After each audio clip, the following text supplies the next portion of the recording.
2026 সালে যুক্তরাষ্ট্র, মেক্সিকো এবং কানাডায় অনুষ্ঠিত হতে যাওয়া 48 দলের বিশ্বকাপে জায়গা করে নিয়েছে এখন পর্যন্ত মোট 10টি দল।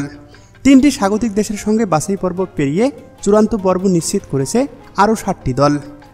র্যাঙ্কিংয়ে 57তম স্থানে থাকা উজবেকিস্তানের জন্য সমীকরণটা ছিল খুবই সহজ। সংযুক্ত আরব আমিরাতের বিপক্ষে পরাজয় এড়াইলেই চলবে, আর তারা সেটিই করেছে। গোলশূন্য ড্র করে এ গ্রুপের দ্বিতীয় স্থান থেকে বিশ্বকাপের টিকিট নিশ্চিত করে দলটি। 9 ম্যাচে 18 পয়েন্ট নিয়ে দ্বিতীয় স্থানে থাকা উজবেকিস্তানের উপরে কেবল ইরান, যারা আগেই বিশ্বকাপের টিকিট নিশ্চিত করেছিল। অন্যদিকে বিশ্ব র্যাঙ্কিংয়ে 62তম স্থানে থাকা জর্ডান নিজেদের গ্রুপে 3-0 গোলে ওমানকে হারিয়ে দারুণভাবে জায়গা করে নেয় বিশ্বকাপে।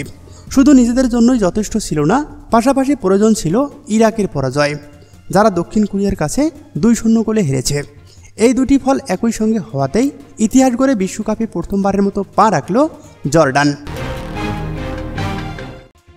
এছাড়া এশিয়ার অন্যতম পরাশক্তি দক্ষিণ কোরিয়া এবারও বিশ্বকাপে জায়গা করে নিয়েছে নির্বারভাবে।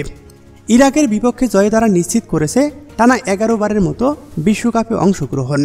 বিশ্বকাপে অংশগ্রহণের ধারাবাহিকতা এটি এশিয়ার মধ্যে অনন্য কোনো নজির।